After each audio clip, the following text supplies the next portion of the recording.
Okay, so the first session is AI, turning disruption into advantage. And I'm going to call on stage our conversationalist. Eric Oliver is a CEO of AidTrace and president of WishKnish, leading a network of tech companies focused on government fraud prevention and critical infrastructure security.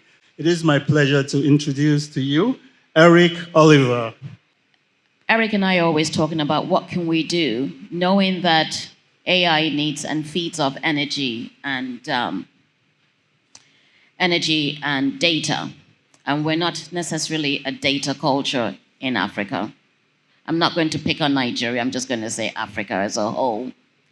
What do you think can be done, or what would you encourage people to do based on your knowledge and your specialization in order for us to become more AI apt, AI ready, AI, what's the word I'm looking for? Prepared. Prepared. Yes, there you go. Well, the funny thing is that all of the resources that make up chips or make up power supply, most of them come from West Africa. They're extracted and then brought to factories in China, US, Korea, Taiwan, etc., turned into materials and then sold back to Africa, which is quite ironic. So what I think, as we look at this paradigm shift, we're in the new industrial revolution, as they say. It's important that nations take a good look at the materials that are the baseline of things like chips and the things like fiber, which are the two conduits of data centers and the conduits of energy infrastructure around AI. I think there is a market where nations that rely on imports as the baseline, or exports as the baseline for their revenue, could also create infrastructure where they can now turn the very resources into materials and then export that. That's a huge opportunity because I was just mentioning earlier, if you look in about 50 years ago to the UAE and the Gulf Coast, it was just a bunch of desert. There were no major cities, there was no infrastructure. In the span of 50 years, they've been able to turn it into Dubai and Abu Dhabi, Riyadh, etc. So much can change with just a little visionary leadership and looking at the problem as rather a composite of different pieces and seeing how those pieces can be interconnected to create solutions and also profit. So I want to ask a basic question about work using AI, because I think how many people here use AI on a daily basis? Oh. All right, here's the secret. I have to share this with you. If you're not using AI, you need to start, because that is the way the future of business is, point blank. And I don't know how much you know about AI, but once agentic AI starts in the West, and I hate to use the word West, but I have to, but in what they call developed countries, if we don't want to be left behind, we need to get on the bandwagon right now and start to learn how to use it. And it's more than copying and pasting. It's understanding how to prompt it. It's understanding how to build your agents and your assistants. It's very critical. So don't be shy, get on your computer, and start to play with AI as quickly as possible. Perhaps that's a commitment you can make to yourself today. It's not going away. It's not taking away your jobs. It's actually, in many cases, simplifying your life. One of the things I've noticed over the last 6 months of being more ingrained with AI is I can complete tasks much quicker. I can complete tasks much quicker. There is a learning curve, but if you're patient, you can get it, and it will move you along much quicker. How are you feeling about AI in your job? Is it helping, hindering? It does help. You have to check your work because it does what they call hallucinate, or in other words, lie. So it's important to utilize it for time saving. That's the biggest advantage. I think, especially for young people, it should not be an excuse to not study or to learn the topics because as jobs evolve, the individuals that actually understand how these AI programs are written, are built, and how to interconnect them with other systems will ultimately be the ones people hire. So what I can say is that people might not lose their jobs. There will be new jobs, but there might be far fewer of old jobs. And so those that know how to manipulate and utilize AI effectively will ultimately be able to be the ones that can retain their professions as things begin to shift. May I just bring a few people into this conversation? And I don't want to pick on anyone in particular, but whilst we're speaking about this, we have to recognize that it has to start in the school system. And schools need to start encouraging the use of AI. So we've got people from schools over here. I can see them blushing, so to speak. Can you share with us, because this is a conversation as to how we engage youth and children and how we begin to incorporate AI into education and into our daily lives. It's going on everywhere. So I don't want to call on you, but I hope that you will join the conversation. We've got representatives of Charterhouse School, and it would be wonderful for them to share with us what they are doing at their school to help. Thank you. Good afternoon. I'm John Todd. I'm the director at Charterhouse Lagos. Personally, I use AI on a regular basis, and we use it in schools. We've pretty much banned mobile phones, on the other hand. Our challenge with AI is this issue around experts and novices. One of the problems for children is they don't actually understand how things work. So when we start looking at mathematics, they have to understand the relationships between numbers, whereas we as teachers, as experts very often in our fields, understand how things work. And our biggest worry is that children start to use AI simply to answer questions and don't develop their own understanding of what is going on. So what we see in school is that on the one hand, it's crazy to stick your head in the sand and say, ban AI from schools. I don't stand with that at all. You have to engage with what's happening. But underneath, children, as you've said, have to study, they have to understand. If you want to understand mathematical relationships, you've still got to do a whole page of sums and have properly directed practice.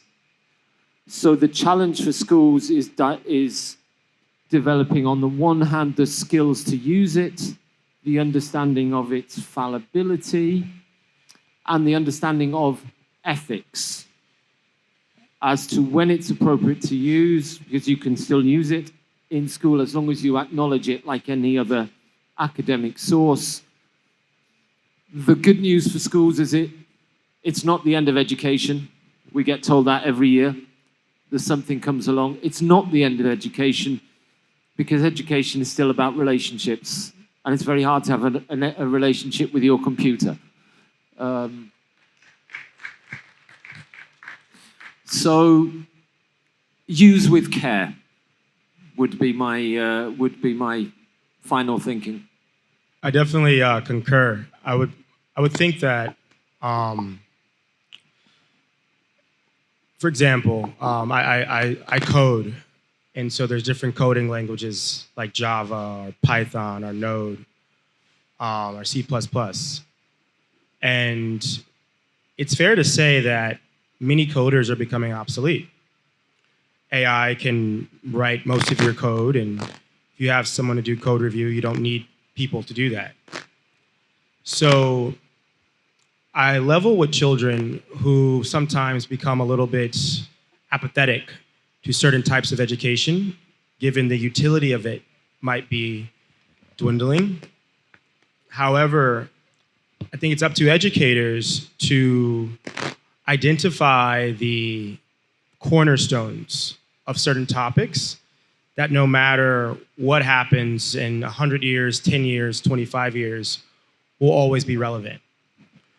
Because as a child, I always was very apathetic about certain career paths, but I was very passionate about learning.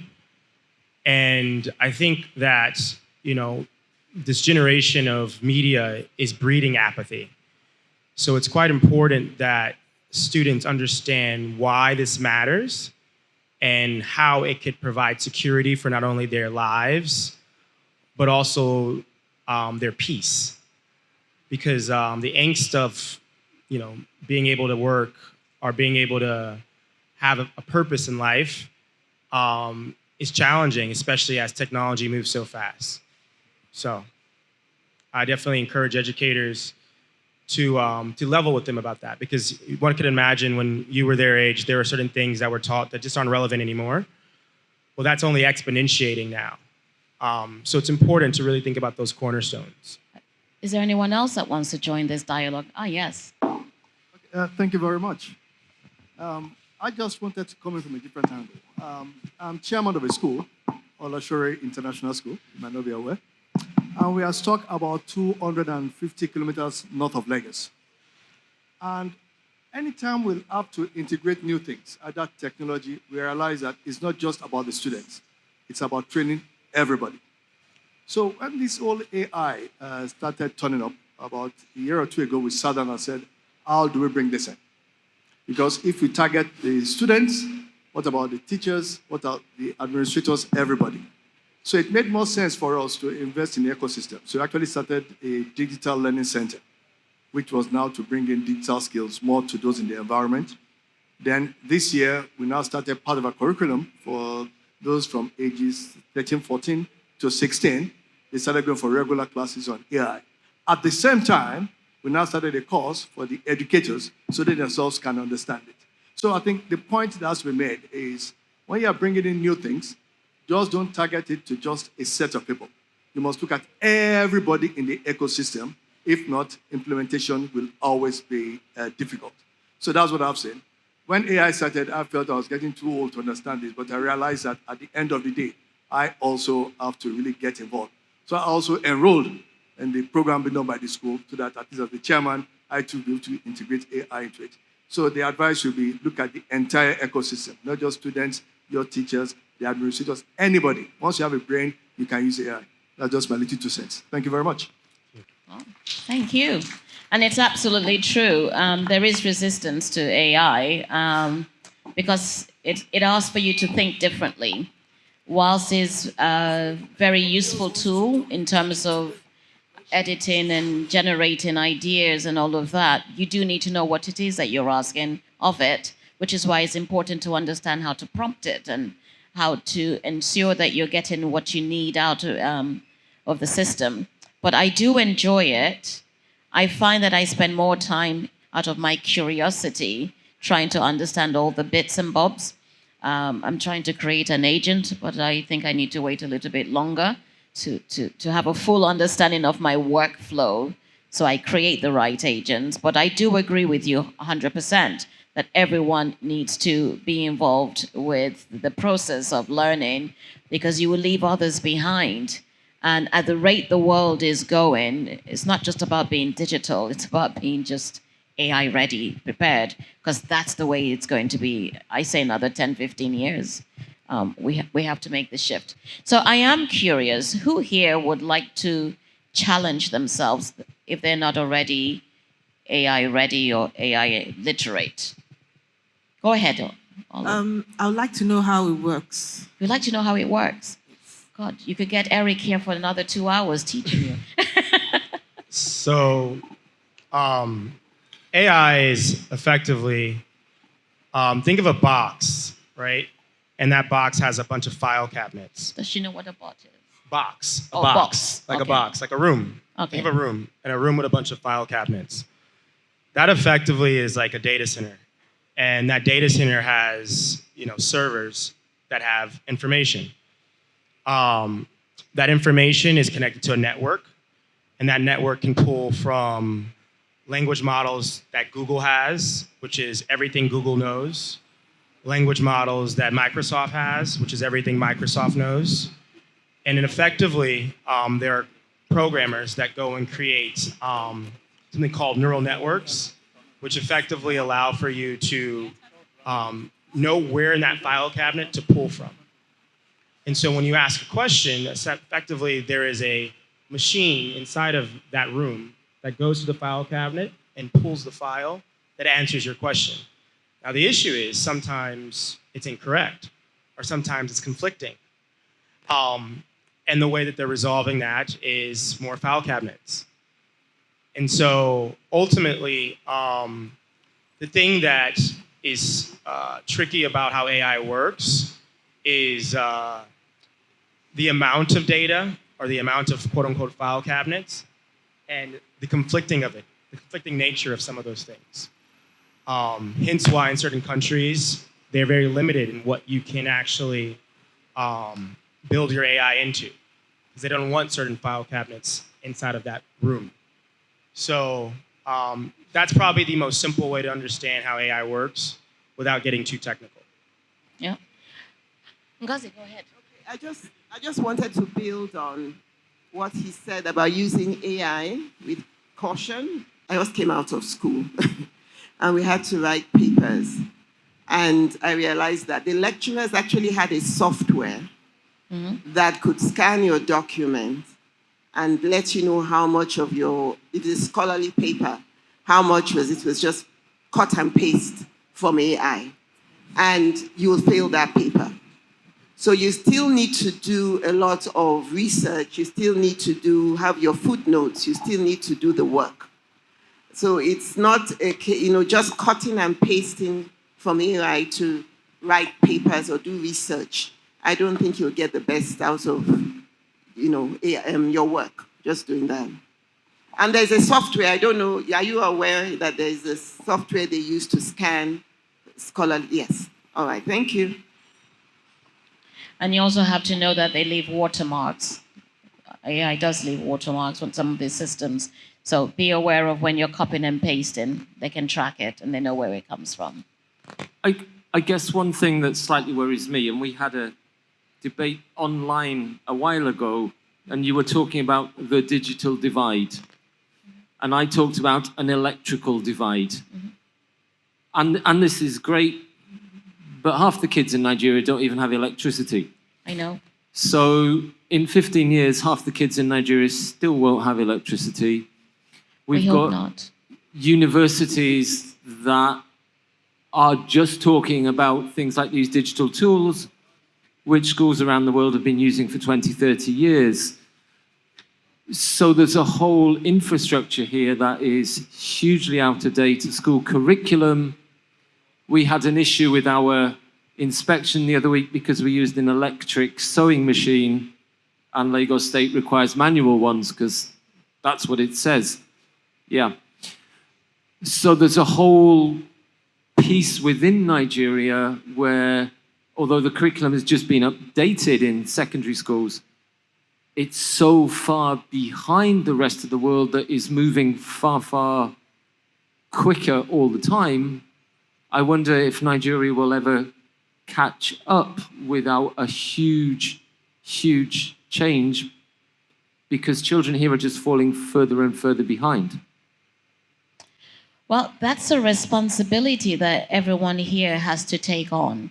So there's only one child here under 10. He's my godson, by the way, David. He's under 10. But he's here because I want him to learn. And I want him to be exposed. And I want him to open up his aperture and be aware of what's available to him so that he begins to think differently. Yep.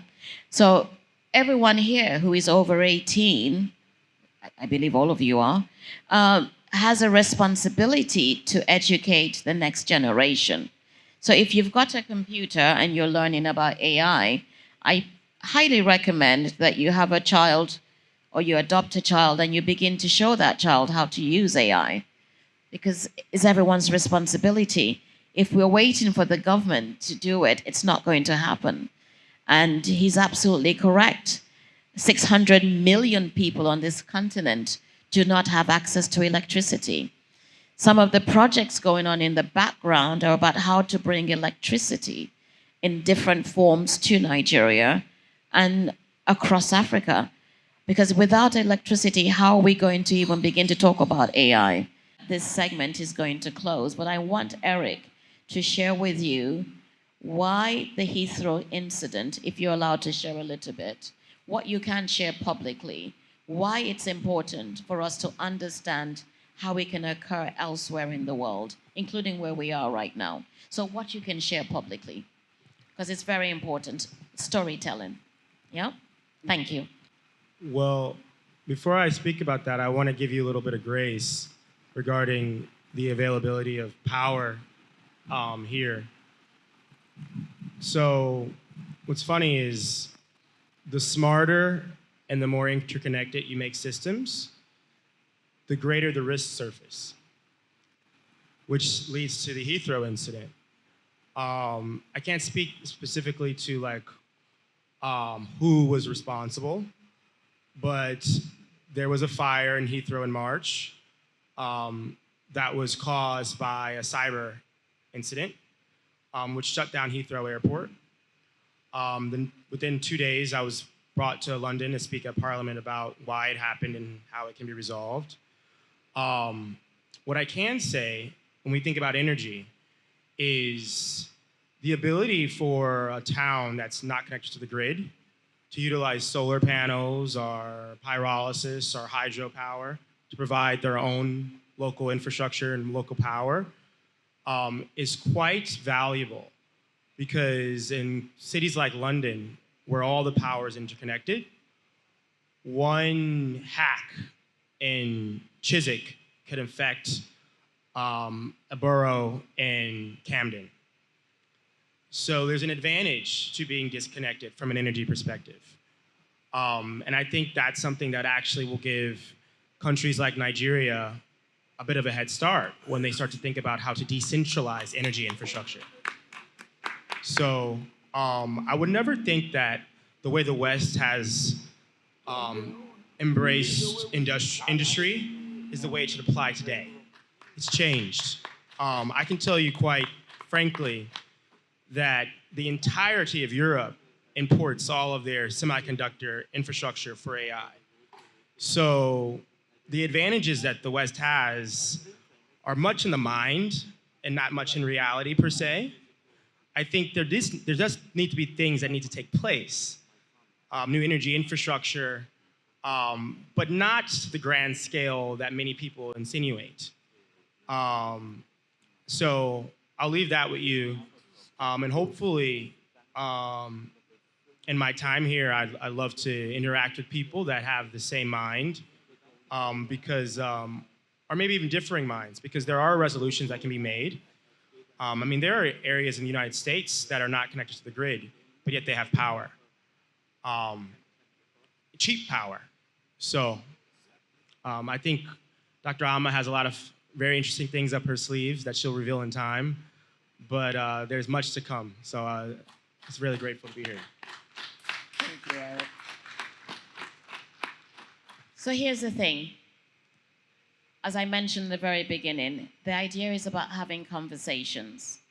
And we want you to engage in these conversations. But these conversations must lead to a commitment.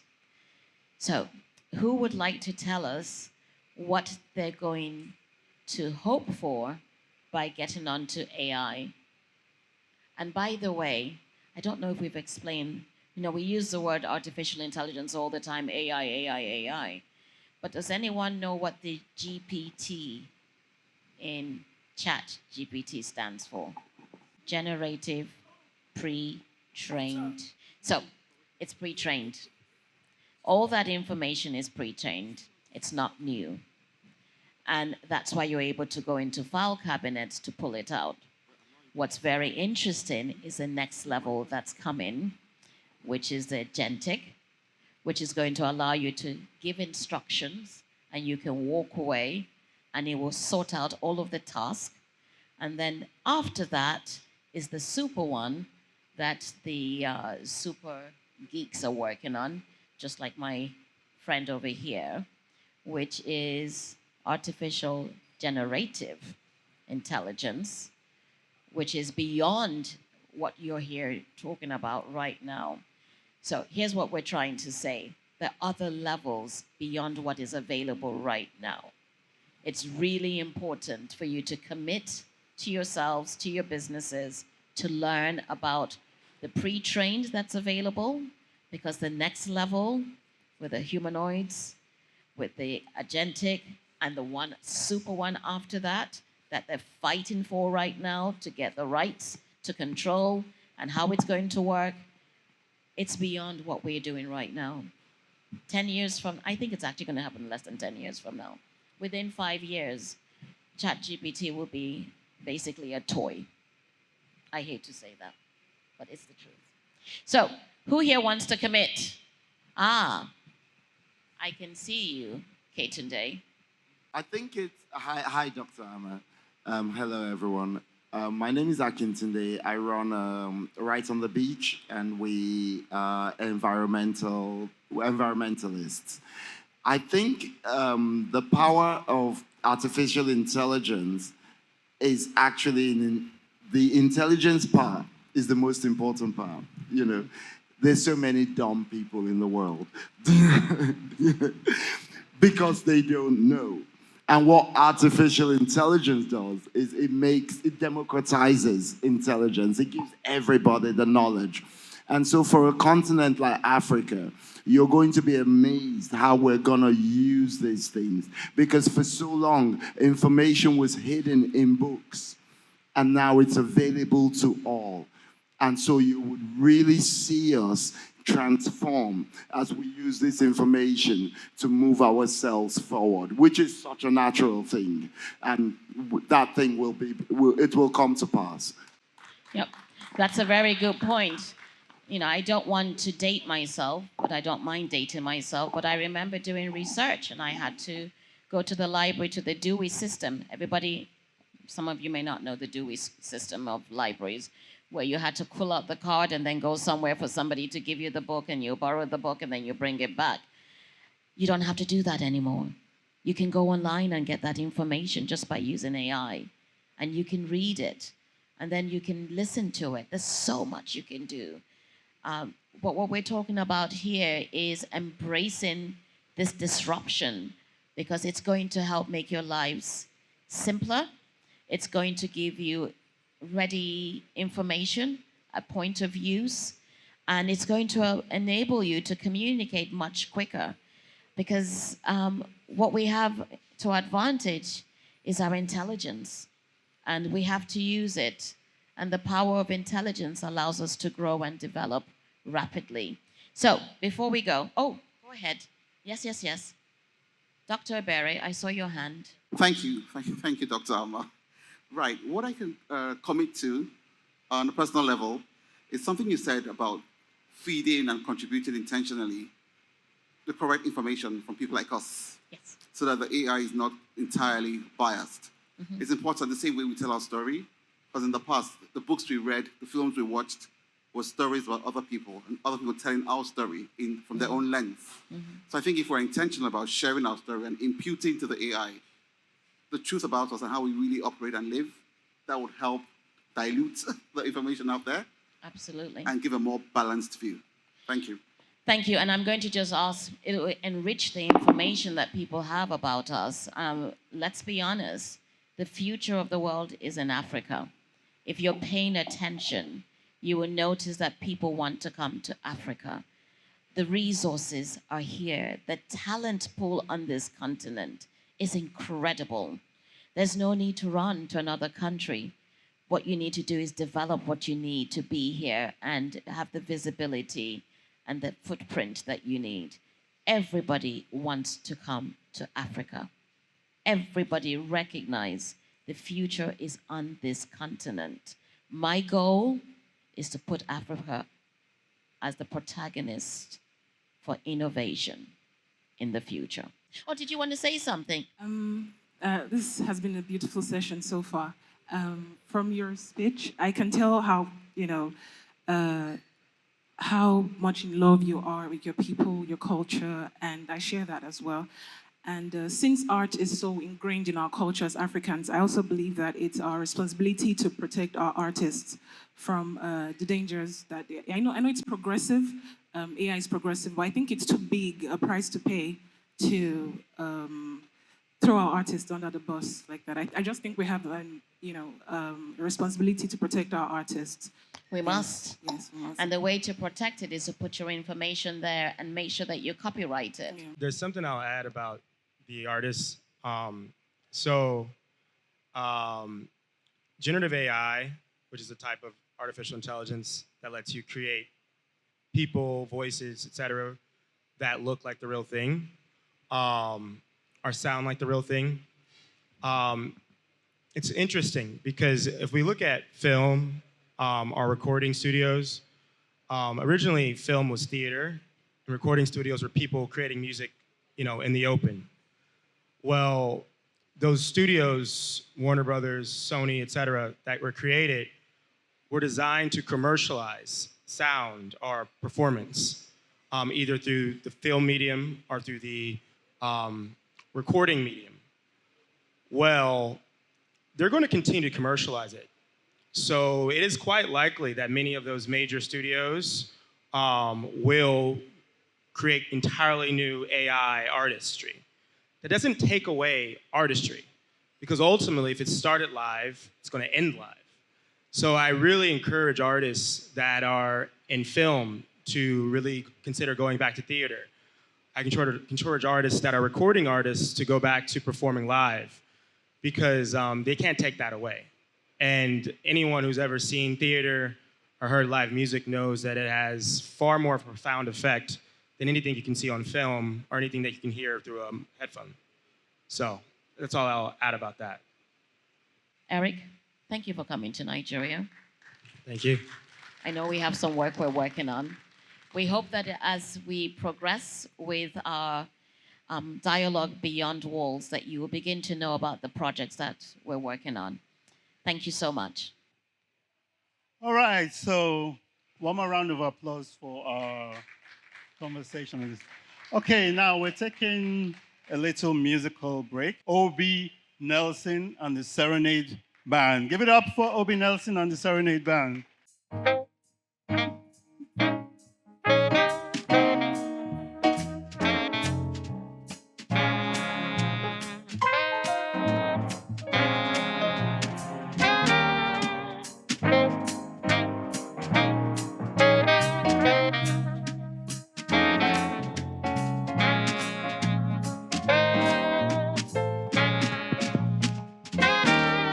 I get along without you very well. Of course I do. Where the droplets fall in the evening I recall the thrill of being sheltered in your arms. I've forgotten you just like I should. Of course I have. When you call my name, just the way that you like.